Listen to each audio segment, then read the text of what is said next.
Hello friends, welcome to the channel study with Amanpreet Kaur. Friends, आज की इस वीडियो में हम लोग स्टार्ट करने वाले हैं class 10 science chapter 4 that is carbon and its compounds. Okay, so बहुत ही इंटरेस्टिंग चैप्टर है ये। हाँ, थोड़ा सा लेंदी चैप्टर ज़रूर है बट बहुत इंटरेस्टिंग है, बहुत मज़ा आएगा इसको पढ़ने में। ओके, इससे पहले के जो चैप्टर्स हैं chemical reactions and equations, acids, basis and salts, metals and non metals, ये सारे चैप्टर्स हम लोग कंप्लीट कर चुके हैं। अगर आप इन चैप्टर्स की वीडियोस देखना चाहते हैं तो हमारे यूट्यूब चैनल पर आपको ईजिली अवेलेबल मिल जाएंगी। Okay, so without wasting any more time let's begin carbon and its compound. ठीक है, अब carbon and its compound chapter का नाम है, कार्बन के बारे में चैप्टर है, राइट। तो पूरी हम कार्बन की हिस्ट्री यहाँ पर पढ़ने वाले हैं। ठीक है, कार्बन क्या चीज़ है, ठीक है, कार्बन किस तरह से डिफरेंट फॉर्म्स में एग्जिस्ट करता है, कार्बन बॉन्डिंग कैसे करता है, कार्बन की वैलेंसी, एटॉमिक नंबर, एक्सेट्रा चीज़ें हम लोग डिस्कस करेंगे। ठीक है, तो पहले तो एक बेसिक जानकारी ले लेते हैं, बेसिक अपनी एक ना कार्बन के बारे में थोड़ा जिस्ट ले लेते हैं कि कार्बन एक्चुअल में है क्या। तो सबसे पहले तो कार्बन क्या है? कार्बन एक एलिमेंट है। यस, कार्बन क्या है? Carbon is an element. अब एलिमेंट्स भी तीन तरह के होते हैं, metals, non metals and metalloids. Carbon क्या है? कार्बन क्या मेटल है? क्या कार्बन नॉन मेटल है या कार्बन मेटलॉइड है? तो आंसर है कि carbon is a non metal. Carbon क्या है? कार्बन एक नॉन मेटल है। ओके, कार्बन क्या है? कार्बन एक नॉन मेटल है। ठीक है, अब बात करते हैं कार्बन की एटॉमिक नंबर की। एकदम बेसिक बिल्कुल है ना, हम स्टार्ट कर रहे हैं बेसिक से, कार्बन के बारे में थोड़ी जानकारी ले रहे हैं। कार्बन का एटॉमिक नंबर होता है 6। ठीक है, तो इसकी इलेक्ट्रॉनिक कन्फिग्रेशन क्या होगी? 2,4, राइट, यही होगी ना इसकी इलेक्ट्रॉनिक कन्फिग्रेशन। तो इसकी वैलेंसी क्या है? यहाँ पर हमें वैलेंसी पता है, वैलेंसी क्या होती है, वैलेंसी आपको पता है ना। तो यहाँ पर देखो, सबसे पहले तो ये देखते हैं कि इसके वैलेंस शेल में कितने वैलेंस इलेक्ट्रॉन है? 4 वैलेंस इलेक्ट्रॉन है। ठीक है, तो इसकी वैलेंसी भी क्या होगी? 4 होगी। तो कार्बन की वैलेंसी होती है 4, राइट। तो कार्बन जो है ना, देखो हमें पता है कि हर एटम ये चाहता है कि वो या तो इलेक्ट्रॉन लेकर या इलेक्ट्रॉन देकर या फिर किसी भी तरह से जुगाड़ वगैरह करके, सिस्टम वगैरह करके स्टेबल हो सके, राइट, अपना ऑक्टेट कंप्लीट कर सके। तो कार्बन भी यही चाहता है। कार्बन कौन सा अलग एटम है, राइट, कार्बन थोड़ा यूनिक एटम जरूर है बट कार्बन भी यही चाहता है कि वो स्टेबल हो सके। तो कार्बन कैसे स्टेबल होगा? अब यहाँ पर आप कह सकते हो कि बहुत सारे ऑप्शंस बन सकते हैं यहाँ पे। कार्बन या तो 4 इलेक्ट्रॉन दे दे तो अपना डबलेट कंप्लीट करके स्टेबल हो सकता है, या फिर 4 इलेक्ट्रॉन कहीं से ले ले तो ऑक्टेट कंप्लीट कर सकता है। बट इन दोनों ऑप्शंस को फॉलो ना करके हमारा कार्बन तीसरा ऑप्शन फॉलो करता है, जो कि है शेयरिंग ऑफ इलेक्ट्रॉन्स। ठीक है, जो कि बहुत इंटरेस्टिंग टॉपिक है, जो हम आगे डिस्कस भी करेंगे। ये हम जस्ट एक जिस्ट बना रहे हैं कि कार्बन है क्या एक्चुअल में, कार्बन की क्या कहानी है, सब कुछ। ओके, तो स्टार्ट करते हैं हमारा चैप्टर थ्योरेटिकली। ठीक है, तो कार्बन क्या है? कार्बन एक नॉन मेटल है। कार्बन की वैलेंसी 4 होती है। ठीक है, हमारे हर जगह मतलब आसपास आप कहीं मतलब देख लो, आपको कहीं ना कहीं कार्बन जरूर मिलेगा। ठीक है, हमारे एटमॉस्फेयर में कार्बन प्रेजेंट है इन the form of carbon dioxide, right. हमारे क्लोथ्स में कार्बन होता है, हमारे फूड में कार्बन होता है, राइट। हमारी अर्थ में बहुत कार्बन है। तो मतलब carbon is everywhere, carbon is almost everywhere. Carbon हर जगह है, जहां आप देखोगे कार्बन आपको मिल जाएगा। ओके, सो चैप्टर को रीड करते हैं line by line. So in the last chapter we came to know many compounds of importance to us. मतलब पिछले चैप्टर्स में हमने डिस्कस किया कि बहुत सारे ऐसे कंपाउंड्स हैं हमारे आसपास, बहुत सारे ऐसे कंपाउंड्स हैं जिनकी मतलब हमारी लाइफ में बहुत ज़्यादा इंपॉर्टेंस है, right. So in this chapter we will study about some more interesting compounds and their properties. इस चैप्टर में हम बहुत सारे इंटरेस्टिंग कंपाउंड्स के बारे में डिस्कस करेंगे और उनकी प्रॉपर्टीज के बारे में डिस्कस करेंगे। Okay, so also we shall be learning about carbon, an element which is of immense significance to us in both its elemental form and in the combined form। तो मतलब कि हम यहाँ पर कार्बन के बारे में डिस्कस करने वाले हैं, जो कि एक एलिमेंट है, नॉन मेटल है, जिसकी ना बहुत ज़्यादा सिग्निफिकेंस है हमारी लाइफ में। ठीक है, इन द बोथ मतलब एलिमेंटल फॉर्म में भी सिग्निफिकेंस है और कंबाइंड फॉर्म में भी बहुत इंपॉर्टेंस रखता है, राइट। अब यहाँ पर आप सोच रहे होगे कि कार्बन इतना स्पेशल क्यों है, मतलब इतना स्पेशल क्यों है कि हम इसका अलग से चैप्टर पढ़ रहे हैं। ठीक है, अब देखो आप तो क्लास 10th में पढ़ रहे हो, आपका तो सिर्फ एक चैप्टर है, राइट। बट एक्चुअल में कार्बन के ऊपर एक पूरी बुक लिखी गई है, क्योंकि ऐसा देखा गया कि मतलब हमारे पीरियोडिक टेबल में, इसको इरेज करती हूँ मैं, थोड़ा सा समझाती हूँ आपको ये चीज़, कि कार्बन इतना स्पेशल क्यों है और हम इसको अलग से क्यों पढ़ते हैं, राइट। इसको थोड़ा इरेज कर देते हैं। तो हमें पता है कि कार्बन हमारे पीरियोडिक टेबल में कितने एलिमेंट्स हैं, 118 एलिमेंट्स। और भी डिस्कवर हो रहे हैं, मतलब रिसेंटली भी बहुत सारे डिस्कवर हुए हैं, बट हम यहाँ पर क्या पढ़ रहे हैं, एनसीईआरटी बुक्स में अभी 118 ही लिखे हैं, ठीक है। तो 118 ये एलिमेंट्स हैं हमारे कितने पीरियोडिक टेबल में, राइट। तो उनमें से एक कार्बन है। अब देखो, मतलब आप ऐसे रख लो कि एक आप तराजू रख लो, एक साइड पे आप 117 एलिमेंट्स के सारे कंपाउंड्स ले लो और एक तरफ आप अकेले कार्बन के सारे कंपाउंड्स ले लो, फिर भी कार्बन के कंपाउंड्स ज़्यादा होंगे, ठीक है। तो कार्बन बहुत ज़्यादा कंपाउंड्स बनाता है, मतलब इतने सारे कार्बन के कंपाउंड्स होते हैं कि सारे एलिमेंट्स को मिलाकर जितने कंपाउंड्स बनते हैं ना, उनसे भी ज़्यादा उसके कंपाउंड्स होते हैं। ओके, सो ये वजह है कि हम इसको अलग से स्टडी करते हैं डिटेल में, इसकी कॉम्पोजिशन को समझने के लिए। ओके, सो कार्बन का सिंबल क्या होता है, बाय द वे कार्बन का सिंबल होता है सी। ओके, कार्बन का सिंबल क्या होता है, यहाँ पे लिख देती हूँ सी। ओके, चलो फटाफट से आगे देखते हैं, हम लोग एक्टिविटी देखते हैं। एक्टिविटी कुछ नहीं है, बस सिंपल सी एक्टिविटी है। आपको एक क्या करना है, आपको जो भी आप सुबह से आपने कोई भी 10 चीज़ें यूज़ की हैं, 10 चीज़ें कंज्यूम की हैं, उसकी आपको एक लिस्ट बनानी है, ठीक है। और फिर आपको उस लिस्ट को कंपाइल करना है किसके साथ, आपके जो क्लासमेट्स ने लिस्ट बनाई है उनके साथ, ठीक है। और फिर आपको इन आइटम्स को एक एडजेसेंट टेबल में आपको सॉर्ट कर देना है, लिख देना है। ओके, और कुछ ऐसे आइटम्स भी होंगी जो कि मतलब एक से ज़्यादा मटेरियल की बनी होंगी, तो आपको इनको बोथ द रेलेवेंट कॉलम्स में आपको लिखना है, ठीक है। तो मतलब कि यहाँ पर बेसिकली हमें यही जाने की कोशिश की जा रही है कि कार्बन हर जगह होता है, मतलब carbon is almost everywhere.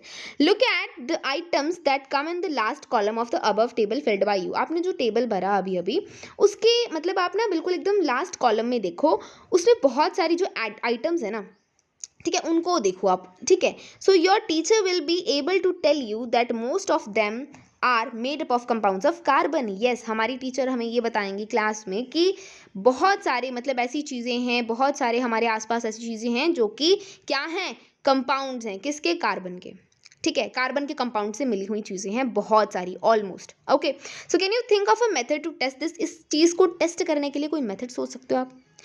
What would be the product if a compound containing carbon is burnt? अगर कोई कार्बन का कंपाउंड है, मान लो, ठीक है, कोई कैसा कंपाउंड है जिसके अंदर कार्बन है, उसको अगर हम बर्न कर दें तो उसका क्या प्रोडक्ट निकलता है, ठीक है, ये आपको बताना है। Do you know of any test to confirm this. क्या आपको मतलब इसके प्रति मतलब इसको कंफर्म करने के लिए, फॉर दिस कंफर्मेशन, आप कोई टेस्ट बता सकते हो। सो ये आपको बताना है। फूड, क्लोथ्स, मेडिसिन, बुक्स और many of the things that you listed are all based on this versatile element carbon. तो बेसिकली फूड हो, क्लोथ्स हो, मेडिसिन, बुक्स, कुछ भी ले लो, हर चीज़ में कार्बन कहीं ना कहीं प्रेजेंट होता है। So in addition all living structures are carbon based. थोड़ा सा आप और मतलब ऐड करने के लिए आप इस चीज़ को नोट कर सकते हो कि जो सारे लिविंग स्ट्रक्चर्स है ना, वो कार्बन बेस्ड है, मतलब हमारी बॉडी में भी कार्बन है, right. So the amount of carbon present in the earth's crust and in the atmosphere is quite much, ठीक है। तो द अर्थ क्रस्ट मतलब यहाँ पे कहने का मतलब है कि हमारे जो कार्बन है ना, कार्बन की अर्थ क्रस्ट में और एटमॉस्फेयर में जो अमाउंट है वो बहुत ही कम है। अर्थ क्रस्ट में कार्बन सिर्फ 0.02% है, ठीक है। इन द फॉर्म ऑफ किसकी फॉर्म में, कार्बोनेट्स की फॉर्म में, हाइड्रोजन कार्बोनेट्स की फॉर्म में, कोल की फॉर्म में, पेट्रोलियम की फॉर्म में। सो इन सभी चीज़ों की फॉर्म में, इन सभी मिनरल्स की फॉर्म में कार्बन जो है वो हमारी अर्थ क्रस्ट में सिर्फ 0.02% है, ठीक है। बट इतना कार्बन काफ़ी है तहलका मचाने के लिए। Okay, and the atmosphere has 0.03% of carbon dioxide. हमारे एटमॉस्फेयर में सभी को पता है कि 0.03% ऑफ कार्बन डाइऑक्साइड है, ठीक है। तो कितनी कम अमाउंट है, राइट, कार्बन की, बट ये भी काफ़ी मतलब ना कार्बन तबाही मचाने के लिए काफ़ी है, तहलका मचाने के लिए। Okay, so in spite of this small amount of carbon available in the nature, the importance of carbon seem to be immense. मतलब हमारी ना कार्बन यार इतनी कम अमाउंट में प्रेजेंट होते हुए भी बहुत ज़्यादा इंपॉर्टेंस रखता है, ठीक है। So in this chapter we will know about the properties of carbon which makes carbon so important to us. इस चैप्टर में हम वही पढ़ेंगे कि कार्बन में ऐसी क्या खास बात है कि हम मतलब हमारे लिए कार्बन इतना ज़्यादा इंपॉर्टेंट हो रहा है। ओके, सो अब फाइनली हम लोग बात करने वाले हैं बॉन्डिंग इन कार्बन। कार्बन किस तरह से बॉन्डिंग बनाता है। बॉन्ड क्या होता है, दो एटम्स के बीच में कुछ इलेक्ट्रॉन्स का लेन देन होता है या फिर शेयरिंग होती है, उसे हम बॉन्डिंग कहते हैं, राइट। बॉन्ड्स जो होते हैं ना, बॉन्ड बेसिकली मैं आपको बताती हूँ, बॉन्ड जो होते हैं वो दो तरह के होते हैं, ठीक है। एक होते हैं आपके आयनिक बॉन्ड, दूसरे होते हैं आपके कोवेलेंट बॉन्ड, ठीक है। सो बॉन्ड दो तरह के होते हैं, ionic bonding and covalent bonding. Ionic bonding क्या होती है, जैसे कि पिछले चैप्टर में हमने डिस्कस किया था NaCl। NaCl में क्या हुआ था, Na सोडियम के पास एक इलेक्ट्रॉन, एक वैलेंस इलेक्ट्रॉन था, तो उसने अपना पूरा एक वैलेंस इलेक्ट्रॉन क्लोरीन को दे दिया और क्लोरीन ने वो वैलेंस इलेक्ट्रॉन, मतलब जो इलेक्ट्रॉन था वो एक्सेप्ट कर लिया, राइट। तो मतलब यहाँ पर क्या हुआ, ट्रांसफर हुआ इलेक्ट्रॉन्स का, राइट। यहाँ पर क्या हुआ, यहाँ पर ट्रांसफर ऑफ इलेक्ट्रॉन्स हुआ। और कोवेलेंट में क्या होता है, कोवेलेंट में शेयरिंग ऑफ इलेक्ट्रॉन्स होता है, यस। कोवेलेंट में क्या होता है, शेयरिंग ऑफ इलेक्ट्रॉन्स, मतलब ना तेरा ना मेरा, हम दोनों का ठीक है, हम दोनों इसको शेयर करेंगे, ठीक है, इलेक्ट्रॉन्स को। ये समझौता भी हमारे कई एटम्स पे देखने को मिलता है, कार्बन भी उनमें से एक है। ओके, सो कार्बन कौन सी बॉन्डिंग करता है, the covalent bond, covalent bonding करता है कार्बन। अब इसका भी हम रीजन देखेंगे कि कार्बन कोवेलेंट बॉन्डिंग क्यों करता है, ठीक है। वो 4 इलेक्ट्रॉन दे के या 4 इलेक्ट्रॉन लेके सेटल क्यों नहीं हो सकता, वो भी हम देखेंगे आगे। Okay, so in the previous chapter you have studied the properties of ionic compounds. हमने देखा है आयनिक कंपाउंड्स क्या होते हैं, हमने देखा तो उनके बहुत सारे हाई मेल्टिंग बॉइलिंग पॉइंट्स होते हैं, ठीक है। अगर वो सोल्यूशन में ना बहुत ज़्यादा इलेक्ट्रिसिटी कंडक्ट करते हैं, उनकी मोल्टन स्टेट में इलेक्ट्रिसिटी कंडक्ट करते हैं, ये सब चीज़ें हमने डिस्कस की थी ना। So we also saw how the nature of bonding in the ionic compounds explain these properties. हमें ये भी पता है कि जो इन बॉन्डिंग का जो नेचर है ना, वो किस तरह से इनकी प्रॉपर्टीज़ को एक्सप्लेन करता है। Okay, so let us now study the properties of some carbon compounds. Carbon के कंपाउंड्स की स्टडी करते हैं हम कुछ। Most carbon compounds are poor conductor of electricity. हमें क्या पता है, देखो हमने चैप्टर सेकंड में आपने पढ़ा होगा कि क्या होते हैं, मतलब कार्बन कंपाउंड्स पुअर कंडक्टर होते हैं ना इलेक्ट्रिसिटी के, ठीक है। हमने चैप्टर 2 में देखा था ये चीज़। So carbon compounds are very poor conductor of electricity, most of the carbon, सारे नहीं, मोस्ट ऑफ द कार्बन, ठीक है। So from the data given in table 4.1, ये हमारे पास 4.1 टेबल है, on the boiling and melting point of carbon compounds, we find that these compounds have low melting and boiling point as compare to ionic compounds. देख लेते हैं फटाफट से। Melting and boiling point देखो, कार्बन कंपाउंड है, जैसे कि कुछ कार्बन है यहाँ पर हमारे पास कंपाउंड्स हैं कार्बन के, उनके मेल्टिंग बॉइलिंग पॉइंट्स दे रखे हैं केल्विन में। ओके, सबसे पहले देखो एसिटिक एसिड। एसिटिक एसिड क्या होता है, CH3COOH, इनके बारे में भर भर के आगे डिस्कस करना है, ठीक है। तो इसको दिमाग में रख लीजिए। 1 मार्क में क्वेश्चन आता है कि right the formula of this acid, तो आपको चीज़ पता होनी चाहिए, राइट। सो एसिटिक एसिड क्या होता है, CH3COOH। इसका मेल्टिंग पॉइंट देखो 290 केल्विन है एंड इसका बॉइलिंग पॉइंट है 391 केल्विन। मतलब आयनिक कंपाउंड्स के कंपैरिजन में काफ़ी कम है, राइट। आयनिक कंपाउंड में हमने देखा था 1000 तक पहुंच रही थी, 2000 3000 तक गिनती पहुंच रही थी, राइट। 900 इसके मतलब अराउंड चल रहा था, बट यहाँ पर 200 300 पे बात बनी जा रही है, राइट। उसी तरह से जो क्लोरोफॉर्म होता है CHCl3, ठीक है। ये कैसे बनते हैं कंपाउंड्स, वो हम सभी आगे डिस्कस करेंगे, so don't worry about that. यहाँ पर हम इसकी मेल्टिंग पॉइंट की बात करते हैं, तो इसका मेल्टिंग पॉइंट है 209 और इसका बॉइलिंग पॉइंट है 334 केल्विन, ठीक है। तो ये भी काफ़ी कम है as compare to the ionic compounds. Ethanol क्या होता है, CH3CH2OH, वेरी वेरी इंपॉर्टेंट, इसके बारे में हमें भर भर के डिस्कस करना है इस चैप्टर में, ठीक है। सो एथेनॉल क्या है, CH3CH2OH। इसका मेल्टिंग पॉइंट वो कितना कम है, मतलब as compare to the ionic compounds काफ़ी कम है इसका melting point, only 156 kelvin and इसका बॉइलिंग पॉइंट है 351 केल्विन, राइट। मीथेन क्या होता है, CH4 होता है मीथेन, ठीक है, CH4, ठीक है। इसका मेल्टिंग पॉइंट होता है ओनली 90 केल्विन और इसका बॉइलिंग पॉइंट होता है 111। तो यहाँ से हमें क्या पता चला, यहाँ से हमें ये चीज़ें पता चली कि कार्बन के कुछ ऐसे कंपाउंड्स हैं जिनका आयनिक कंपाउंड्स के कंपैरिजन में काफ़ी कम मेल्टिंग बॉइलिंग पॉइंट है। Okay, so we can conclude that the force of attraction between the molecules are not very strong. अब उनका आयनिक मतलब उनका मेल्टिंग और बॉइलिंग पॉइंट बहुत ही कम है, तो मतलब वो आसानी से, मतलब आप ये कह सकते हो, यहाँ पर ये चीज़ समझ सकते हो, कंक्लूजन हम क्या निकालेंगे कि इन मॉलिक्यूल्स के बीच में जो फोर्स ऑफ अट्रैक्शन है वो इतना स्ट्रॉन्ग नहीं है जितना आयनिक कंपाउंड्स में था, ठीक है।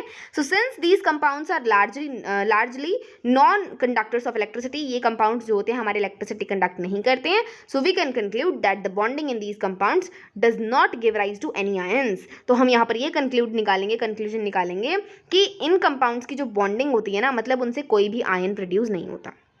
Is this clear to everybody? Okay, So in class 9th we learnt about the combining capacity of various elements and how it depends on the number of valence electrons. Class 9th में आपने ये चीज़ पढ़ी होगी कि किस तरह से ना एलिमेंट एक दूसरे के साथ कंबाइन हो जाते हैं, about the combining capacity of various elements, right? So ये चीज़ भी आपको पता है कि कंबाइनिंग कैपेसिटी किसके ऊपर डिपेंड करती है, वैलेंस इलेक्ट्रॉन के ऊपर डिपेंड करती है कि कितने नंबर ऑफ वैलेंस इलेक्ट्रॉन्स उसके अंदर प्रेजेंट है वैलेंस शेल के अंदर, राइट? तो उसी चीज़ के ऊपर कैसे डिपेंड करती है वो सब हम डिस्कस करेंगे. सो let us now look at the electronic configuration of carbon. Carbon की इलेक्ट्रॉनिक कन्फिगरेशन स्टार्टिंग में हमको बता दिया था मैंने आपको. So the atomic number of carbon is 6. हमें पता है एटॉमिक नंबर क्या होता है कार्बन का, 6 होता है. What would be the distribution of electrons in various shells of carbon. ठीक है, तो बहुत अलग अलग शेल्स में किस तरह से कार्बन के इलेक्ट्रॉन्स की डिस्ट्रीब्यूशन होगी. हमें क्या पता है कि KLMN ये शेल्स होते हैं और कार्बन के पास क्योंकि सिर्फ मतलब 6 एटॉमिक नंबर है इसका, तो यहाँ पर इसकी इलेक्ट्रॉनिक कन्फिगरेशन होगी 2. मतलब K शेल में 2 इलेक्ट्रॉन्स, L शेल में 4 इलेक्ट्रॉन्स, और ये हमारे नहीं होते यहाँ पर.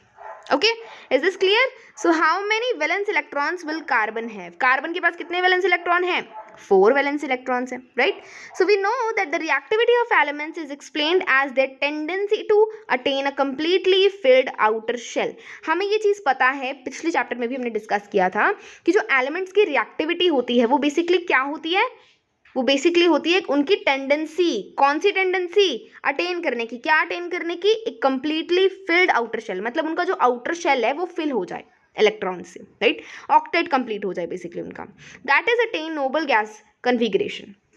ठीक है, हमें पता है नोबल गैसेस बेसिकली जो है ना नहीं करते हैं रिएक्शन वगैरह, क्योंकि उनके पास ऑलरेडी कंप्लीट होता है, उन्होंने वो चीज़ वो अटेन कर चुके हैं. क्या अटेन कर चुके हैं, filled outer most shell. Okay, so elements forming ionic compounds achieve this by either gaining or losing electrons from the outermost shell. अब जो ionic compounds में elements बनते हैं, जैसे कि ionic compounds जो बनते हैं, जो elements से बनते हैं, for example हमने देखा था NaCl, right? very common example, very famous example of ionic compounds. ionic compound ये एक ionic compound है, right? इसमें 2 elements हैं, सोडियम और क्लोरीन. Is this clear? अब यहाँ पर क्या होता है, आयनिक कंपाउंड कैसे बनते हैं, या तो इलेक्ट्रॉन दे के बनेंगे या फिर इलेक्ट्रॉन ले के बनेंगे. यहाँ पर दोनों काम हो रहे हैं. सोडियम के पास 1 इलेक्ट्रॉन था, ठीक है, 1 वैलेंस इलेक्ट्रॉन था, ये 1 वैलेंस इलेक्ट्रॉन देना चाहता था, लूज करना चाहता था, और क्लोरीन के पास 7 वैलेंस इलेक्ट्रॉन थे, राइट? 1 2 3 4 5 6 7. ठीक है, तो ये क्या करना चाहता है, इस इलेक्ट्रॉन को इसने एक्सेप्ट कर लिया, तो इसके पास ऑक्टेट कंप्लीट हो गया, इसका भी ऑक्टेट कंप्लीट हो गया, राइट? तो दोनों ये क्या कर लेते हैं, बहुत स्ट्रॉन्ग बॉन्डिंग बना लेते हैं. ओके, सो यहाँ पर क्या हुआ, एक ने सोडियम ने क्या किया, सोडियम ने इलेक्ट्रॉन को लूज किया, और दूसरे एलिमेंट ने बेसिकली क्लोरीन ने उस इलेक्ट्रॉन को गेन कर लिया. ठीक है, तो आयनिक कंपाउंड्स में ऐसा ही होता है, गेनिंग लूजिंग ये सब चीज़ें चलती रहती हैं. But in case of carbon it has 4 electrons in its outermost shell. But carbon के केस में उस बेचारे के पास क्या है, 4 इलेक्ट्रॉन्स है आउटरमोस्ट शेल में, राइट? तो क्या करेगा वो, and needs to gain or loss 4 electrons to achieve noble gas configuration. तो अपनी स्टेबिलिटी अचीव करने के लिए वो क्या करेगा, वो या तो 4 इलेक्ट्रॉन दे देगा ताकि उसका डबलेट कंप्लीट हो जाए और स्टेबल हो जाए, या फिर 4 इलेक्ट्रॉन कहीं से ले लेगा ताकि उसका ऑक्टेट कंप्लीट हो जाए, राइट? बट यहाँ पर प्रॉब्लम आती है, यहाँ पर ये प्रॉब्लम आती है कि अगर कार्बन, यहाँ पर देखो दोनों कंडीशन दे रखी हैं कि कार्बन ये दोनों स्टेप्स फॉलो क्यों नहीं करता, उसके रीजन से बहुत इंपॉर्टेंट क्वेश्चन बनता है यहाँ से. ओके, वेरी इंपॉर्टेंट है, मैं स्टार से बना देती हूँ यहाँ पे. It could gain 4 electrons forming C4 minus anion, right? अगर कार्बन 4 इलेक्ट्रॉन ले लेता है तो मतलब उसके पास इलेक्ट्रॉन की वैल्यू ज़्यादा हो जाएगी, इलेक्ट्रॉन्स उसके पास ज़्यादा हो जाएंगे. प्रोटॉन तो अभी भी 6 ही हैं, बट इलेक्ट्रॉन कितने हो जाएंगे, इलेक्ट्रॉन उसके पास 10 हो जाएंगे. ठीक है, सो ये बहुत ही मुश्किल होता है कि 6 प्रोटॉन बेचारे 10 इलेक्ट्रॉन्स को होल्ड करें, राइट? फॉर एग्जाम्पल आपकी क्लास का एग्जाम्पल ले लेते हैं. आपकी क्लास में मान लो 40 स्टूडेंट्स हैं. अब 40 स्टूडेंट्स में से अब मतलब टीचर 40 स्टूडेंट्स को कैसे मैनेज कर पाता है, राइट? अब टीचर को बोल रहे हैं 40 नहीं 100 स्टूडेंट को मैनेज करना है, तो मुश्किल हो जाएगा, राइट? 40 मैनेज करना ही इतना मुश्किल हो रहा है, तो 100 तो उससे भी ज़्यादा मुश्किल हो जाएगा, राइट? तो कार्बन के न्यूक्लियस में तो 6 प्रोटॉन है ना, प्रोटॉन तो 6 ही हैं, इलेक्ट्रॉन उसने एक्स्ट्रा गेन किए हैं, इलेक्ट्रॉन उसके पास अब 10 हुए हैं, तो 6 प्रोटॉन कैसे 10 इलेक्ट्रॉन को होल्ड ऑन कर पाएगा, 4 एक्स्ट्रा इलेक्ट्रॉन हो जाएंगे ना, तो उसकी मतलब ये चीज़ बात बनती नहीं है यहाँ पर. ठीक है, इसीलिए कार्बन जो है हमारा 4 इलेक्ट्रॉन गेन नहीं करता है. अब आपको कि ठीक है 4 इलेक्ट्रॉन गेन नहीं करता तो दे के काम चला ले, है ना, कम से कम हमें तो कोवेलेंट बॉन्डिंग ना पढ़ने को मिले. तो कार्बन, अब देखो कार्बन की कहानी सुनो। कार्बन क्या कहता है? कार्बन कहता है अगर मैं देता हूँ तो फंसता हूँ, लेता हूँ तो फंसता हूँ। ठीक है, कार्बन ने क्या किया, पहले तो उसने क्या 4 इलेक्ट्रॉन लिए थे, राइट। तो उसके पास प्रॉब्लम हो गई कि 6 प्रोटॉन 10 इलेक्ट्रॉन्स को नहीं संभाल सकते, सो एंड सो ऑन चीज़ें हो गई, तो वो नहीं करता इस ऑप्शन को फॉलो। तो पहला ऑप्शन तो हमारा क्रॉस हो गया, गेनिंग करने वाला। अब लूजिंग कर दे, लूजिंग में क्या दिक्कत है? लूज भी तो कर ही सकता है। तो it could lose 4 electrons forming C4 plus cation. 4 electron lose करके क्या कर ले, अपना डबलेट कंप्लीट कर ले और C4 प्लस कटायन बन जाए। बट ठीक है ना, but it required a large amount of energy to remove 4 electrons leaving behind a carbon cation with 6 protons in its nucleus holding on to just 2 electrons. ये मैं आपको समझाती हूँ क्या कहानी है। अब देखो, मैं कार्बन को कह रही हूँ कि 4 इलेक्ट्रॉन लूज कर। आसान थोड़ी है, मतलब ऐसे मर्जी थोड़ी है कि हाँ ठीक है 4 इलेक्ट्रॉन वेले बैठे तो लूज कर देंगे, ऐसा थोड़ी होता है, राइट। तो बहुत ज़्यादा एनर्जी कंज्यूम होती है, बहुत ज़्यादा एनर्जी लगती है कार्बन की कि 4 इलेक्ट्रॉन को रिमूव कर सके, राइट। क्योंकि एट द एंड उसके पास क्या बच रहा है, उसके पास 6 प्रोटॉन बच रहे हैं, राइट, और सिर्फ 2 इलेक्ट्रॉन्स बच रहे हैं। तो फिर से बैलेंस यहाँ पर बिगड़ रहा है, राइट। मतलब पहले केस में तो वो चलो मान लिया हमने कि 6 प्रोटॉन 10 इलेक्ट्रॉन्स को नहीं संभाल सकते, बट लेने वाले केस में, मतलब देने वाले लूज करने वाले केस में भी यहाँ पर फंसता है कार्बन। कार्बन को बहुत ज़्यादा एनर्जी लगानी पड़ेगी अगर वो 4 इलेक्ट्रॉन देना चाहता है। 1 इलेक्ट्रॉन 2 इलेक्ट्रॉन 3 इलेक्ट्रॉन छोड़ो, 4 इलेक्ट्रॉन देना चाहता है, ठीक है। तो काफ़ी मुश्किल है ये चीज़ें, राइट। तो ये भी हमारा कार्बन फॉलो नहीं करता है और इसके पास ऑप्शन क्या बचता है बेचारे के पास, इसके पास ऑप्शन बचता है कि शेयरिंग कर ले, ठीक है।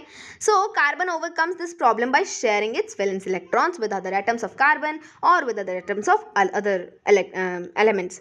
तो मतलब कार्बन खुद के एटम्स के साथ भी जुड़कर वैलेंस शेयरिंग वगैरह कर लेता है और दूसरे एलिमेंट्स के एटम्स के साथ भी शेयरिंग वगैरह कर लेता है। कार्बन को किसी को दिक्कत नहीं है, कार्बन सभी को पसंद करता है, ठीक है, किसी के साथ भी बॉन्डिंग कर लेता है।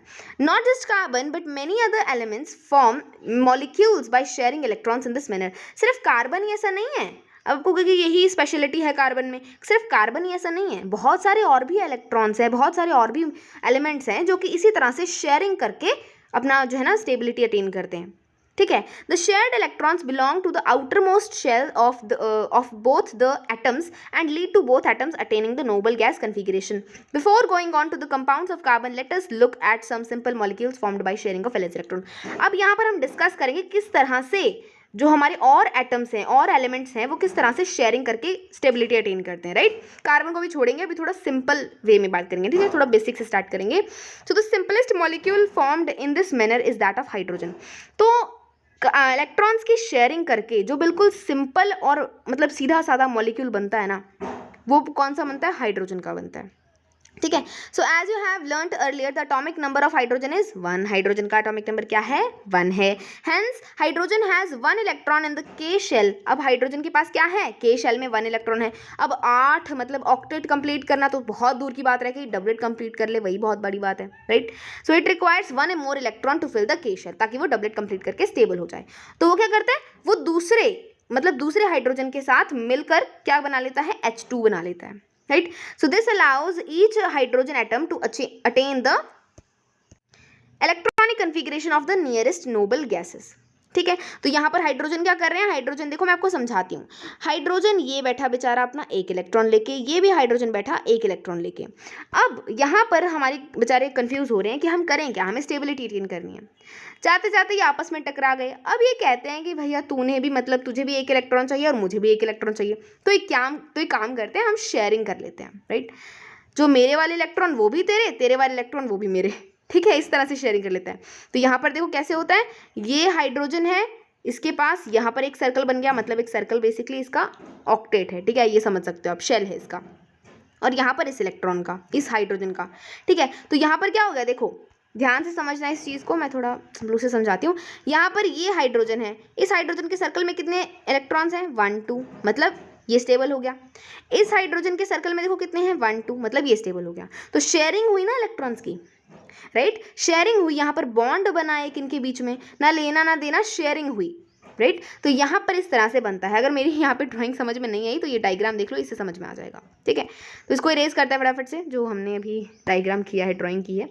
यहाँ पर देखो ये हाइड्रोजन ये एक्स से रिप्रेजेंट करो इलेक्ट्रॉन को, 0 से ऐसे डॉट से रिप्रेजेंट करो, वो एक ही बात होती है, ठीक है, जैसे आपकी विश, एज योर विश, आप जैसे रिप्रेजेंट करना चाहो इलेक्ट्रॉन को कर सकते हो। हाइड्रोजन के पास यहाँ पर एक इलेक्ट्रॉन है, यहाँ पर हाइड्रोजन के पास एक इलेक्ट्रॉन है। अब ये दोनों क्या कर लेंगे, दोनों शेयरिंग कर लेंगे, दोनों इलेक्ट्रॉन इन दोनों के हो गए बेसिकली। ठीक है, तो यहाँ पर क्या बन गया, एक मॉलिक्यूल ऑफ हाइड्रोजन बन गया, बेसिकली H2 का मॉलिक्यूल बन गया। Okay, so helium which has 2 electrons in it's के शेल, हीलियम तो भैया कंप्लीट, अब देखो हीलियम तो डबलेट अपना कंप्लीटेड है उसका, ठीक है, और वो क्या करता है, we can depict this using dots और crosses to represent valence electrons. बिल्कुल, वैलेंस इलेक्ट्रॉन्स को जैसे कि मैंने आपको बताया क्रॉस से या फिर आप डॉट से दर्शा सकते हो। ठीक है, और हीलियम जो है, हीलियम की बात कर रहे थे हम लोग, हीलियम के पास जो के शेल में 2 इलेक्ट्रॉन्स हैं, क्योंकि उसका एटॉमिक नंबर 2 है। ठीक है, तो वो तो स्टेबल है, उसका डबलेट कंप्लीटेड है, तो उसको करने की जरूरत नहीं पड़ती। Is this clear? Okay. The shared pair of electrons is said to constitute a single covalent bond between the 2 hydrogen atoms. ठीक है, तो बेसिकली वो क्या होता है, जो शेयर्ड पेयर है इलेक्ट्रॉन्स का, वो क्या करते हैं, वो क्या है। देखो, अगर मैं कहती हूँ कि अ पेयर, एक पेयर का क्या मतलब होता है, एक पेयर मतलब कंसिस्ट ऑफ 2 थिंग्स। उस चीज़ के अंदर, उस पेयर के अंदर 2 चीज़ें होती हैं, 2 चीज़ों का ही पेयर बनता है ना, एक चीज़ का तो पेयर नहीं बन जाता, राइट, 2 चीज़ों का पेयर बनता है, राइट। तो यहाँ पर हाइड्रोजन ने 2 इलेक्ट्रॉन्स का शेयरिंग की, मतलब 2 इलेक्ट्रॉन्स मतलब 1 पेयर ऑफ इलेक्ट्रॉन की शेयरिंग की, राइट, ये चीज़ कह सकती हूँ मैं। तो यहाँ पर हम वही चीज़ बात करें कि सिंगल कोवेलेंट बॉन्डिंग बन रहा है।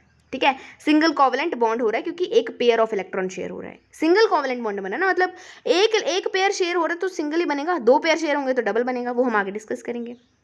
Okay, so single covalent bond is also represented by a line between the 2 atoms. बिल्कुल सही बात है, सिंगल बॉन्ड को हम किस तरह से रिप्रेजेंट करते हैं, एक लाइन से। फॉर एग्जांपल, आप ये दर्शाना चाहते हो कि ये हाइड्रोजन, अब बिना इलेक्ट्रॉन डॉट स्ट्रक्चर के आप ये दर्शाना चाहते हो कि इन दोनों के बीच में क्या है, इन दोनों के बीच में सिंगल कोवेलेंट बॉन्ड है, तो आप बीच में से ये साइन लगा दो माइनस का एक तरह से। ठीक है, इस लाइन को हम कहते हैं सिंगल कोवेलेंट बॉन्ड, ये एक तरह से रिप्रेजेंटेशन है ऑफ सिंगल कोवेलेंट बॉन्ड। इससे हमें पता चल जाता है कि सिंगल कोवेलेंट बॉन्डिंग है इन दोनों एटम्स के बीच में। ओके, चलो आगे देखते हैं फटाफट से। The atomic number of chlorine is 17। Chlorine की बात करते हैं, क्लोरीन का एटॉमिक नंबर इज 17, राइट।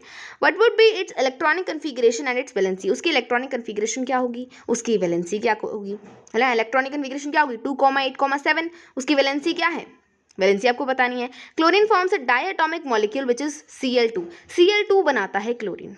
ठीक है, सो can you draw the electron dot structure for this molecule, इस मॉलिक्यूल के लिए क्या आप इलेक्ट्रॉन डॉट स्ट्रक्चर बना सकते हो। Note that only the valence shell electrons need to be depicted.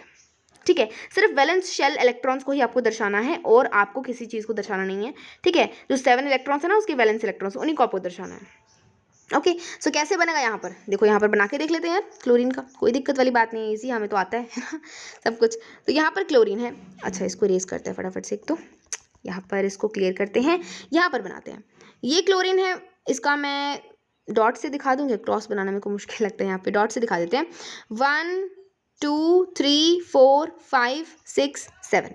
Okay, सो यहाँ पर क्या है, यहाँ पर भी 7 इलेक्ट्रॉन्स हो गए, ये दिख रहे हैं ना, ये डॉट डॉट से इलेक्ट्रॉन्स हैं। यहाँ पर दूसरा क्लोरीन है यार, C, दूसरा क्लोरीन है, यहाँ पर भी इसके पास भी कितने हैं, 1 2 3 4 5 6 एंड 7।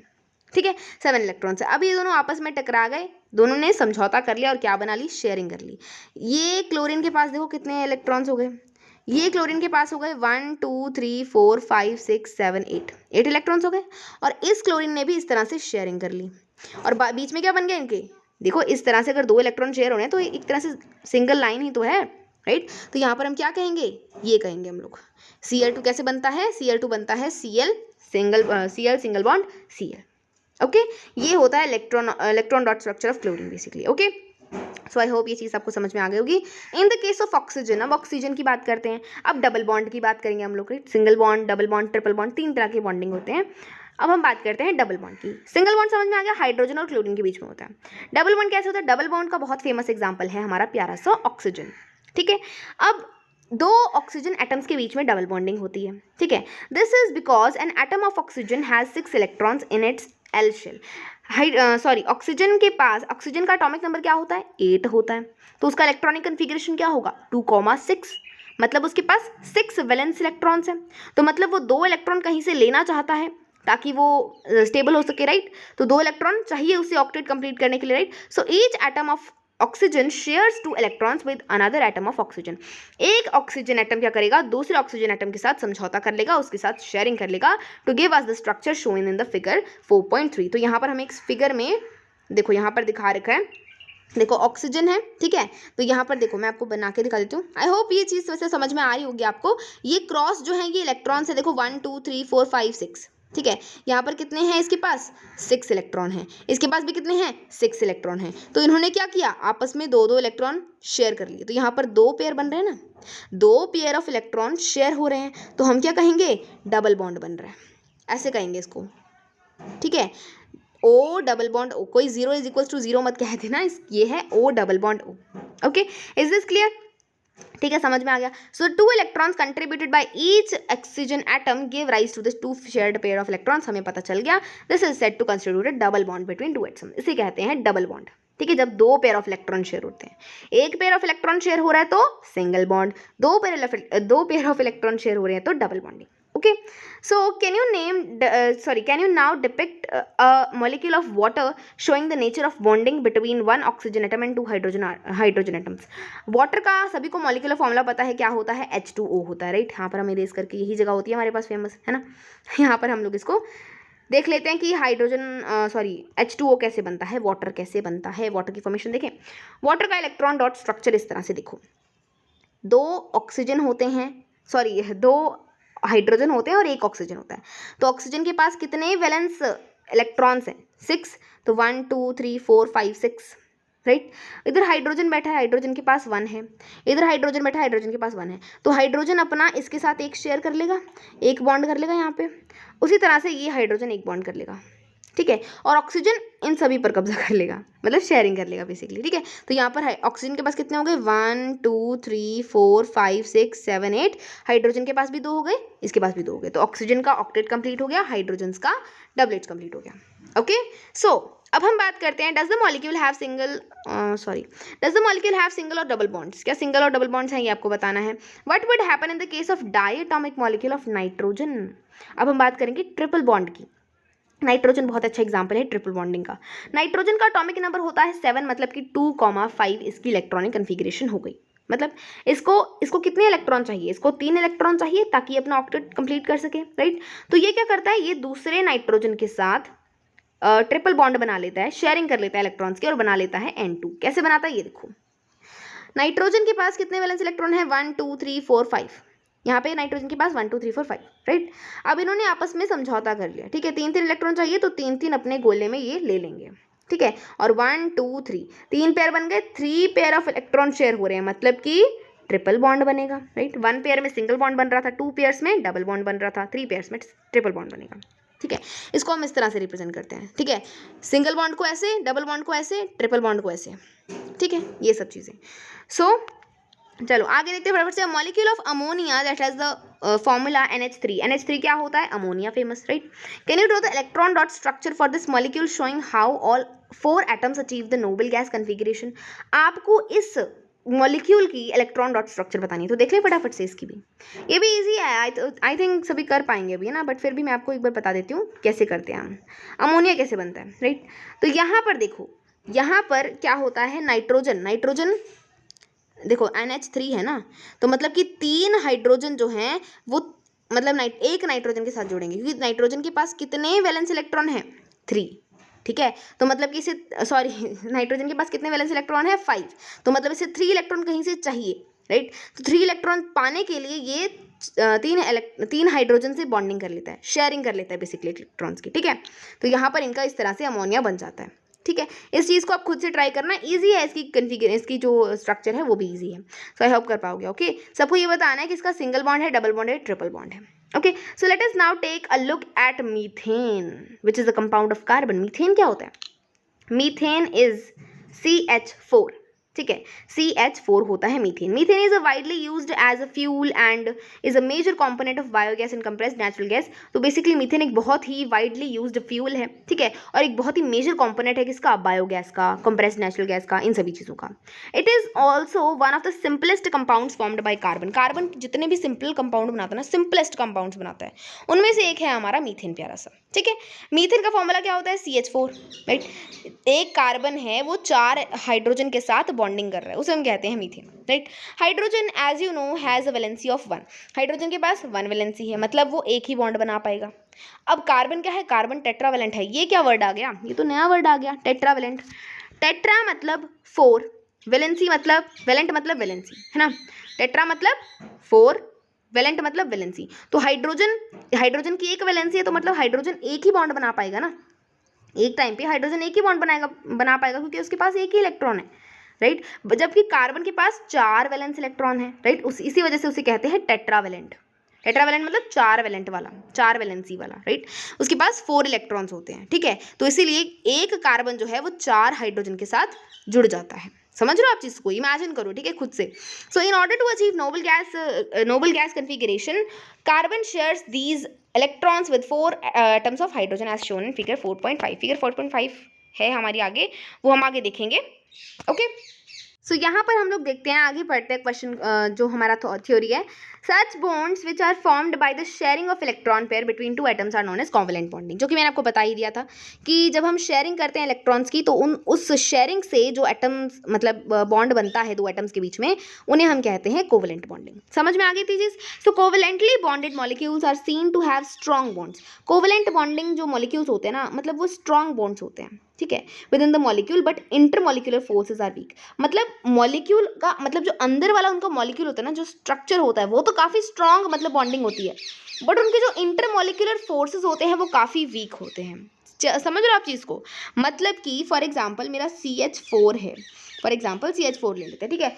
अब CH4 का यहाँ पर आपस में तो बॉन्डिंग, अब देखो मैं यहाँ पर लाइन नहीं बनाऊंगी अभी, पहले हम लोग CH का एक बार वो डिस्कस कर लेते हैं। क्या डिस्कस कर लेते हैं, स्ट्रक्चर डिस्कस कर लेते हैं। तो यहाँ पर देखो, इस चीज़ को समझो पहले, फिर मैं आपको बताती हूँ क्या कहना चाहता है। सो यहाँ पर कार्बन है बीच में हमारा, कार्बन के यहाँ पर 4 इलेक्ट्रॉन हैं, आपस में क्या आ गए, 4 हाइड्रोजन आ गए, ठीक है। 4 हाइड्रोजन ने अपने डबलेट कंप्लीट कर लिए, कार्बन ने अपना ऑक्टेट कंप्लीट कर लिया, और आप काउंट भी कर सकते हो, ठीक है। सारे जो इलेक्ट्रॉन्स है वो मतलब सारे जो एटम्स है यहाँ पर हमारे, वो सभी स्टेबिलिटी अचीव कर चुके हैं, ओके।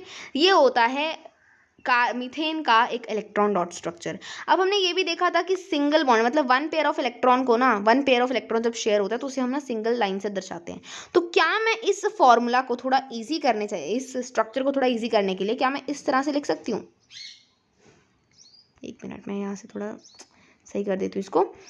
हाँ, तो क्या मैं इस तरह से लिख सकती हूँ कि इस तरह से, बताओ, यहाँ पर H, यहाँ पर H, यहाँ पर H, यहाँ पर H लिख सकती हूँ ना इस तरह से, क्योंकि 1 लाइन मतलब 1 पेयर ऑफ इलेक्ट्रॉन, तो 1 पेयर ऑफ इलेक्ट्रॉन यहाँ पे शेयर हो रहा है, राइट।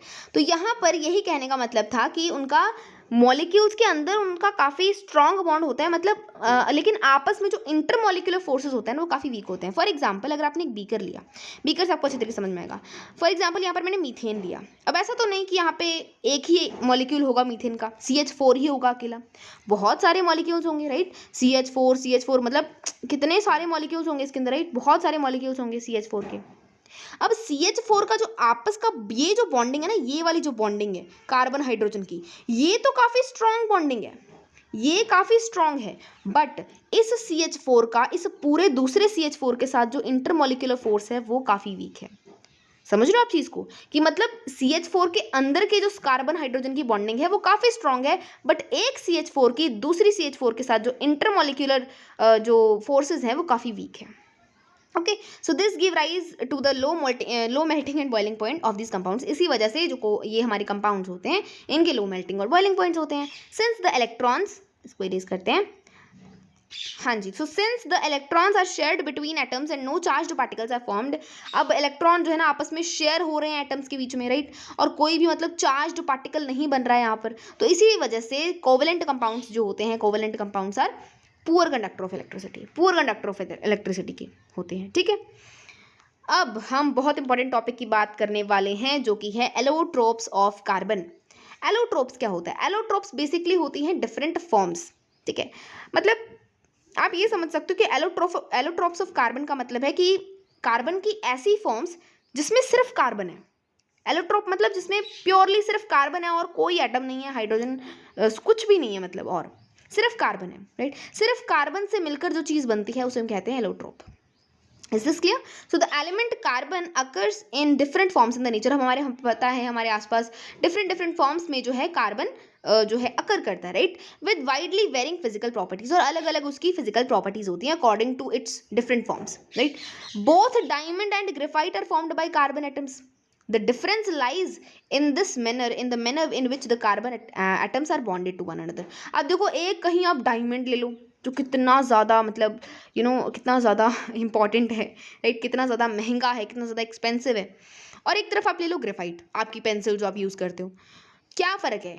मतलब कोई खास फर्क नहीं है. डायमंड और ग्रेफाइट कार्बन एटम से ही बने हैं. डायमंड के अंदर भी सिर्फ कार्बन है, ग्रेफाइट के अंदर भी सिर्फ कार्बन ही है. फर्क क्या है? क्यों ग्रेफाइट हमें 5-10 रुपए की पेंसिल मिल जाती है, और डायमंड कहाँ मतलब करोड़ों लाखों तक जाती है उसकी कीमत. उसका मतलब मेन रीज़न यही है कि कार्बन एटम्स अलग तरीके से अरेंज हुए हुए हैं आपस में. कार्बन एटम्स जो है ना वो अलग अलग तरीके से आपस में अरेंज हुए हुए हैं. बॉन्डिंग उनकी अलग अलग है. वो हम डायग्राम में समझेंगे तो आपको समझ में आ जाएगा. बट यहाँ पर हम पहले डिस्कस कर लेते हैं कि in diamond each carbon atom is bonded to 4 another carbon atom. यहाँ पर थोड़ा ध्यान से इस चीज़ को समझना, स्ट्रक्चर को थोड़ा इमेजिन करो. डायमंड में क्या होता है, एक कार्बन एटम जो है ना वो आगे 4 कार्बन एटम से जुड़ा होता है. मतलब ठीक है, यहाँ पर देखो फॉर एग्जांपल यहाँ पर हम ले लेते हैं कि ये कार्बन एटम है, ये आगे 4 कार्बन से जुड़ा हुआ है. फिर यहाँ पर कोई कार्बन एटम है, ये आगे 4 कार्बन से जुड़ा हुआ है. फिर ये वाला कार्बन भी 4 कार्बन से जुड़ा हुआ है. तो ये जो स्ट्रक्चर होता है ना कि एक कार्बन 4 कार्बन से जुड़ा रहता है आगे, उसे हम कहते हैं कि ये क्या है, ये डायमंड का स्ट्रक्चर है. डायमंड में इस तरह से अरेंजमेंट होती है कार्बन की. ठीक है, क्या होती है कि एक कार्बन 4 अनदर कार्बन एटम्स के साथ जुड़ा होता है, बॉन्डेड होता है. ठीक है, और इससे क्या होता है, carbon atoms forming a rigid 3 dimensional structure. इसकी बहुत ज़्यादा रिजिड 3D स्ट्रक्चर होती है. जबकि ग्रेफाइट में क्या होता है, ग्रेफाइट में ऐसा कुछ नहीं होता. ग्रेफाइट में मतलब 4 कार्बन के साथ नहीं जुड़ा होता एक कार्बन. डायमंड में एक कार्बन 4 कार्बन के साथ जुड़ा होता है, लेकिन ग्रेफाइट में एक कार्बन 3 कार्बन के साथ जुड़ा होता है. डिफरेंस आ गया ना, बॉन्डिंग डिफरेंस होगी. पहले तो 4 कार्बन के साथ जुड़ा हुआ था और यहाँ पर 3 कार्बन के साथ जुड़ रहा है. यही वजह है इनके अलग अलग चीज़ों की. ठीक है, सो in graphite, each carbon is bonded to 3 another carbon atoms in the same plane, giving a hexagonal array. तो बेसिकली ये देखो, यहाँ पर ये होता है स्ट्रक्चर डायमंड का, ये होता है स्ट्रक्चर ग्रेफाइट का. ये एक अलग चीज़ है जो हम अभी डिस्कस करेंगे. बट यहाँ पर हम देखते हैं one of these bonds is a double bond and thus the valency of carbon is satisfied. यहाँ पर देखो, यहाँ पर क्या है, ध्यान से देखो. डायमंड के स्ट्रक्चर को डरना नहीं है, बिल्कुल भी ईजी है डायमंड का स्ट्रक्चर, राइट, बिल्कुल एकदम हार्ड नहीं है. यहाँ पर देखो क्या चीज़ है, यहाँ पर देखो एक कार्बन है. फॉर एग्जांपल ये वाला हम कार्बन ले लेते हैं. फॉर एग्जांपल आपका ये वाला कार्बन, इसको इरेज करते हैं. ये वाला कार्बन ले लो जहाँ पे मैंने ये ब्लू डॉट लगाया है. ठीक है, ये वाला कार्बन आगे 4 कार्बन से जुड़ा हुआ है, राइट. और फिर ये वाला जो कार्बन है ये भी आगे 4 कार्बन से जुड़ा हुआ है, राइट. ये इधर भी 4 कार्बन से जुड़ा होगा, राइट. ये वाला जो कार्बन है ये भी 4 कार्बन से जुड़ा हुआ है. तो बेसिकली डायमंड का स्ट्रक्चर यही है कि एक कार्बन जो है वो 4 अदर कार्बन से जुड़ा हुआ है. ये स्ट्रक्चर नहीं आता तो मत बनाओ. कौन कहता है ये स्ट्रक्चर बनाओ? ये स्ट्रक्चर तो किसी को नहीं आता. इजी स्ट्रक्चर क्या होता है डायमंड का, ये वाला मैं जो अभी आपको बताने जा रही हूँ. इसको इरेज करते हैं यहाँ से. इजी स्ट्रक्चर डायमंड का ये होता है कि ये कार्बन है, ये कार्बन है आगे जुड़ रहा है, ये 4 कार्बन से जुड़ रहा है आगे. ठीक है, ये भी 4 कार्बन से जुड़ रहा है, बस यही आगे जुड़ता जा रहा है 4 कार्बन के साथ. यही होता है डायमंड का स्ट्रक्चर. ठीक है, ज़रूरी नहीं है कि आप वो जो आपके बुक में दे रखा है ये आप लर्न करो. ठीक है, कोई पूछता नहीं है ये वाला स्ट्रक्चर. ठीक है, मेन आपको यही चीज़ पता होनी चाहिए कि डायमंड में क्या होता है, एक कार्बन एटम जो है वो 4 अदर कार्बन एटम के साथ जुड़ा होता है. ग्रेफाइट में क्या होता है, ग्रेफाइट में ऐसा नहीं होता. ग्रेफाइट में एक कार्बन 3 कार्बन के साथ जुड़ा होता है. देखो यहाँ पर ध्यान से इस चीज़ को समझना. ग्रेफाइट वाले केस में यही चीज़ है जो इनको ग्रेफाइट को डायमंड को एक दूसरे से अलग करती है. यहाँ पर देखो ग्रेफाइट है, ये मान लो एक कार्बन है, एटम है. ठीक है, यहाँ पर दो कार्बन से जुड़ा हुआ है, 2 ही कार्बन से जुड़ा है. तीसरा कार्बन कहाँ है, तीसरा कार्बन होता है नीचे, ये वाला कार्बन. ये दिख रही है डॉटेड लाइन जो है. ठीक है, डॉटेड लाइन में साफ करके दिखा देती हूँ. अब दिख रही है डॉटेड लाइन. ठीक है, तो एक कार्बन जो है वो 3 कार्बन से जुड़ा होता है. ठीक है, so graphite structure is formed by the hexagonal. यहाँ पे देखो हेक्सागन बन रहा है, राइट. हेक्सागन बन रहा है, यहाँ पे भी हेक्सागन बन रहा है, यहाँ पे भी hexagon. So being placed in layers one above the other. मतलब कि एक लेयर्स बनती हैं इनकी जो है लेयर्स है. देखो ये एक अलग लेयर है, फिर नीचे एक अलग लेयर है जो कि आपस में जुड़े हुए हैं. ठीक है, वॉन डेर वाल अट्रैक्शन बोलते हैं इसको. ठीक है, जो कि काफ़ी वीक फोर्सेज अट्रैक्शन होते हैं. ठीक है, तो वो चीज़ हालांकि आपको डिस्कस नहीं करनी है, बात ध्यान में नहीं रखनी है. बट ध्यान में रख लोगे तो अच्छी बात है, बट जो मेन चीज़ आपको यहाँ पर पढ़नी है, मेन चीज़ ध्यान में रखनी है वो ये है कि ग्रेफाइट में क्या होता है, ग्रेफाइट में लेयरिंग होती है, 3D स्ट्रक्चर नहीं होता, लेयरिंग होती है। यहाँ पर एक लेयर है, देखो यहाँ पर दूसरी लेयर है, आपस में जुड़े हुए हैं, ठीक है, with the van der Waals attraction. Van der Waals attraction बहुत ही वीक फोर्सेस अट्रैक्शन होता है इनके बीच में, राइट। ये चीज़ आपको ध्यान रखनी है। सो आई होप ये चीज़ आपको समझ में आ गई होगी। आगे हम लोग डिस्कस करते हैं कि these two different structures result in diamond and graphite having very different physical properties. अब इसी वजह से, सिर्फ इस छोटे से डिफरेंस की वजह से इनकी पूरी फिजिकल प्रॉपर्टीज़ डिफरेंट होती हैं, even though their chemical properties are the same. लेकिन केमिकल प्रॉपर्टी सेम होती हैं। अब ऐसा क्यों? आप खुद सोचो ना। डायमंड के अंदर क्या है? सिर्फ कार्बन है। ग्रेफाइट के अंदर क्या है? सिर्फ कार्बन है। तो सिर्फ केमिकल उनकी जो प्रॉपर्टीज़ हैं वो सेम होंगी, केमिकल जो प्रॉपर्टीज़ हैं वो थ्रू आउट द सेम होंगी, लेकिन फिजिकल प्रॉपर्टीज़ डिफरेंट होंगी, ठीक है। फिजिकल प्रॉपर्टीज़ क्या होती है हमें पता है, बेसिक प्रॉपर्टीज़ तो कि डायमंड क्या होता है, diamond is the natural hardest substance, ठीक है, जो कि हमने एक आई थिंक देखा था, एक्सेप्शन भी देखा था मेटल्स एंड नॉन मेटल्स में, राइट। ठीक है, कि डायमंड जो है ना हार्डेस्ट नेचुरल सब्सटेंस है अभी तक जितना भी, मतलब ये देखो यहाँ पे लिखा भी हुआ है, मैं आपको पढ़ के बता देती हूँ। Diamond is the hardest substance known while graphite is smooth and slippery. आपको पता है पेंसिल का लेड कितना नाजुक होता है, आपको ऐसे थोड़ा सा आप उसको दबाओगे, प्रेशर डालोगे, वो टूट जाएगा, ठीक है। और हमने ये भी देखा था कि graphite is also very good conductor of electricity. Yes, metals and non metals वाले चैप्टर में हमने एक्सेप्शंस में डिस्कस किया था ना कि नॉन मेटल्स पुअर कंडक्टर होते हैं इलेक्ट्रिसिटी के, लेकिन ग्रेफाइट एक एक्सेप्शन है जो कि नॉन मेटल होते हुए भी गुड कंडक्टर होता है इलेक्ट्रिसिटी का, ठीक है, जो कि हमने पिछले चैप्टर में पढ़ा था, ये चीज़ हमें पता है। Diamonds can be synthesised by subjecting pure carbon to very high pressure and temperature. Diamond कैसे बनता है? धरती के नीचे बहुत ही सारा कार्बन पड़ा है, उसके ऊपर हाई प्रेशर पड़ रहा है, टेम्परेचर पड़ रहा है, तो काफ़ी टाइम बाद वो डायमंड बन जाता है। मतलब ऐसे नहीं कि 10-12 साल बन जाता है, करोड़ों साल लगते हैं, बट वो बन जाता है डायमंड, ठीक है। So these synthetic diamonds are small but are otherwise indistinguishable from natural diamonds, ठीक है। तो मतलब कि ये थोड़ी सिंथेटिक डायमंड्स हैं, मतलब बनाए गए डायमंड्स हैं, ये स्मॉल होते हैं बट थोड़ा सा मतलब उनसे ना आप मतलब नेचुरल डायमंड्स की जैसे ही होते हैं लगभग, ठीक है। अब हम नेक्स्ट बात करते हैं, ये जो हमने चीज़ की थी ये क्या है? फुटबॉल सा, ठीक है। तो ये क्या है? ये होता है बकमिंस्टर फुलरीन, ठीक है। द स्ट्रक्चर ऑफ कार्बन 60, मतलब इसके अंदर ये एक ऐसा स्ट्रक्चर है, इसके बारे में थोड़ी सी डिस्कस आपको बातें ध्यान रखनी है। ग्रेफाइट और डायमंड चलो आपको पता ही होगा, ग्रेफाइट क्या होता है, पेंसिल हम यूज़ करते हैं, उसके अंदर लेड ग्रेफाइट का बना होता है। डायमंड क्या होता है, ये सब ये चीज़ आपको पता है, बट फुलरीन आई थिंक आप पहली बात सुन रहे होगे। तो फुलरीन के अंदर क्या होता है, ये भी एक कार्बन का एलोट्रोप होता है जिसके अंदर सिर्फ और सिर्फ कार्बन प्रेजेंट होता है, ठीक है। इसकी भी केमिकल प्रॉपर्टीज सेम होती हैं as to the diamond and graphite, ठीक है। तो यहाँ पर कार्बन 60, C60 मतलब क्या है? कार्बन 60 मतलब इसके अंदर 60 कार्बन प्रेजेंट होते हैं, ठीक है। जो ये बकमिंस्टर फुलरीन का जो स्ट्रक्चर होता है इसके अंदर 60 कार्बन प्रेजेंट होते हैं। So fullerenes from another class of carbon allotropes, जो कि कार्बन एलोट्रोप्स का एक पार्ट है, एलोट्रोप है। First one to be identified was C60 which has carbon atoms arranged in the shape of football. देखो दिख रहा है, इसमें क्या होता है, 60 कार्बन है जो कि फुटबॉल की शेप में अरेंज है, राइट, दिख रहा है हमें, चाहिए फुटबॉल की शेप में अरेंज है, ठीक है। Since this looked like a geodesic dome designed by US architect Buckminster Fuller. ये किस चीज़, मतलब ये नाम किसके ऊपर पड़ा है? फुलरीन, क्या नाम है? ये एक यूएस आर्किटेक्ट थे, इन्होंने ये जो है ना डिस्कवर किया था, बेसिकली डिज़ाइन किया था। किसने डिज़ाइन किया था? यूएस आर्किटेक्ट थे जिनका नाम था बकमिंस्टर फुलर, उसी के नाम पर इस मॉलिक्यूल का नाम रख दिया गया fullerene. Okay, is this clear to everybody? यहाँ तक कोई डाउट हो तो फटाफट से कमेंट सेक्शन में लिख दीजिए, I will try to solve your doubt as soon as possible. Okay, so फटाफट से हम क्वेश्चंस डिस्कस कर लेते हैं, इजी क्वेश्चंस हैं, ठीक है, जो कि हम बहुत इजी क्वेश्चंस हैं। फर्स्ट क्वेश्चन है, what would be the electron dot structure of carbon dioxide which has the formula CO2। Carbon dioxide CO2 का क्या इलेक्ट्रॉन डॉट स्ट्रक्चर होगा, ये आपको बताना है, इलेक्ट्रॉन डॉट स्ट्रक्चर। ओके, थोड़ा दिमाग लगाओ यहाँ पर, क्या चीज़ हो सकती है, राइट। CO2 मैं थोड़ा सा बता देती हूँ, चलो ये क्वेश्चन हम करा देते हैं। यहाँ पर कार्बन है, कार्बन के पास 4 वैलेंस इलेक्ट्रॉन है। यहाँ पर ऑक्सीजन है, ऑक्सीजन के पास 6 वैलेंस इलेक्ट्रॉन है, ठीक है। यहाँ पर क्या है? 6 वैलेंस इलेक्ट्रॉन है। अब ऑक्सीजन ने क्या किया, इस कार्बन के साथ इस तरह से बॉन्डिंग कर ली, 1 2 3 4 5 6 7 8 8 हो गया, मतलब यहाँ पे डबल बॉन्ड बन गया। इसी तरह से यहाँ पर भी इस हाइड्रोजन, इस ऑक्सीजन ने कर लिया, 8 इलेक्ट्रॉन पूरे कर लिए, और कार्बन ने भी यहाँ पर ऐसे ही किया, 1 2 3 4 5 6 7 8, ठीक है। इस तरह से डॉट स्ट्रक्चर होता है, इलेक्ट्रॉन डॉट स्ट्रक्चर होता है कार्बन डाइऑक्साइड का, ठीक है। इसको इस तरह से आप लिख सकते हो सिंपल वे में, इस तरह से हम लोग लिखते हैं, बट हाँ यहाँ पर आपको इलेक्ट्रॉन डॉट स्ट्रक्चर बताया है, मतलब इलेक्ट्रॉन डॉट स्ट्रक्चर बोला तो आपको वही बनाना पड़ेगा। नेक्स्ट हम क्वेश्चन फटाफट से डिस्कस कर लेते हैं, तो इसको इरेज करते हैं जो हमने बना दिए हैं ड्राइंग सी।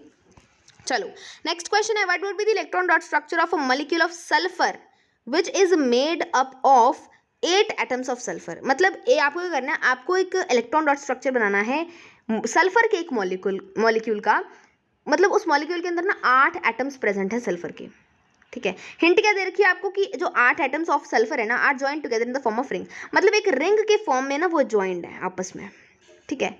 सल्फर का एटॉमिक नंबर से उसकी वैलेंसी फाइंड करो, ठीक है, फिर आप उसको जो है ना रिंग में अरेंज करने की कोशिश करो, ठीक है। बॉन्डिंग ही तो करनी है, रिंग में कर दो चाहे सिंपल कर दो, राइट, बॉन्डिंग करनी है आपको मेन, ठीक है। तो यहाँ पर यही चीज़ करनी है आपको। सल्फर 8 एक मॉलिक्यूल है सल्फर का जिसके अंदर 8 एटम्स प्रेजेंट हैं, किसके, सल्फर के, जो कि रिंग्स में अरेंज्ड हैं। तो सल्फर का पहले आप एटॉमिक नंबर देखो, उसकी वैलेंसी फाइंड करो, उस हिसाब से उसके इलेक्ट्रॉन डॉट स्ट्रक्चर बनाओ। Okay, so this is your homework question. So friends, इसी के साथ हम कंप्लीट करते हैं हमारा पार्ट 1 ऑफ दिस वीडियो।